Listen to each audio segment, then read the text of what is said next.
இந்த ஜப்பானிய மக்களால் நம்பப்படுற நிங்கன் என்ற ஒரு பிரெடேட்டரை பத்தி நீங்க கேள்விப்பட்டிருக்கீங்களா? அன்னைக்கு 1990 அண்டார்டிகா பனிக்கடல் பிரதேசத்துல ஒரு திமிங்கலம் ஆராய்ச்சி கப்பல் ஒண்ணு அங்க டிராவல் பண்ணுது. அந்த சமயத்துல அலைகள் நல்லா பலமா வந்திருக்கு. அந்த கப்பல்ல இருக்கக்கூடிய அந்த நபர் கிளம்பிடலான்னு யோசிக்கும் போது கடலுக்கு அடியில இருந்து ஒரு பெரிய வெள்ளை உருவம் மேல் நோக்கி வந்திருக்கு. அதை பார்த்த இந்த மாலுமிகள் நமக்கு தேவையான திமிங்கலம் கிடைச்சிடுச்சு அப்படின்னு சந்தோஷப்படுறாங்க. அது கொஞ்சம் கொஞ்சமா மேல வரும்போது தான் தெரிஞ்சிச்சு அது திமிங்கலம் கிடையாது, வேற ஏதோ ஒரு பெரிய உயிரினம்னு. அதை பார்க்க எப்படி இருந்துச்சுன்னா, இடுப்புக்கு மேல மனிதனோட தோற்றமாவும் இடுப்புக்கு கீழே மீனோட தோற்றமாவும் இருந்திருக்கு. கிட்டத்தட்ட அதோட உயரம் 100 அடிக்கும் மேல இருக்கும்னு சொல்லப்படுது. அந்த உருவம் அந்த தண்ணீருக்கு மேல வந்த உடனே கீழே போயிட்டு இருக்கு ஃபிராக்ஷன் ஆஃப் செகண்ட்ஸ்ல.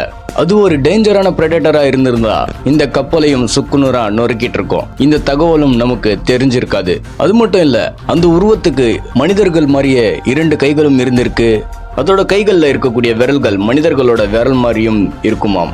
அதோட முகம் பார்த்தா கண்கள் இல்ல, மூக்கில்ல, வெறும் வாய் மட்டும்தான் இருந்திருக்கு. இந்த பிரெடேட்டரை பத்தி ஜப்பானிய மக்களின் புராண கதைகளிலும் எழுதப்பட்டிருக்குதுன்னு சொல்றாங்க. அது மட்டும் இல்ல, பல பேர் இதை பத்தின பல ஆர்டிகல்ஸும் எழுதி இருக்காங்கன்னு சொல்றாங்க. அந்த கடல்ல பயணிக்கிற சில படகு ஓட்டுநர் தூரத்துல ஒரு வித்தியாசமான ஆக்ரோஷமான சத்தம் கேட்டதாகவும் சொல்லப்படுது. இந்த மாதிரி ஒரு உயிரினம் உண்மையிலேயே வாழ்ந்துட்டு இருக்குமா அப்படிங்கிற உங்க கருத்தை உடனே கமெண்ட்ல சொல்லுங்க. இந்த வீடியோ உங்களுக்கு பிடிச்சிருந்தா லைக் போட்டுருங்க. அப்புறம் மறக்காம சப்ஸ்கிரைப் பண்ணிடுங்க. நெக்ஸ்ட் வீடியோல சந்திப்போம்.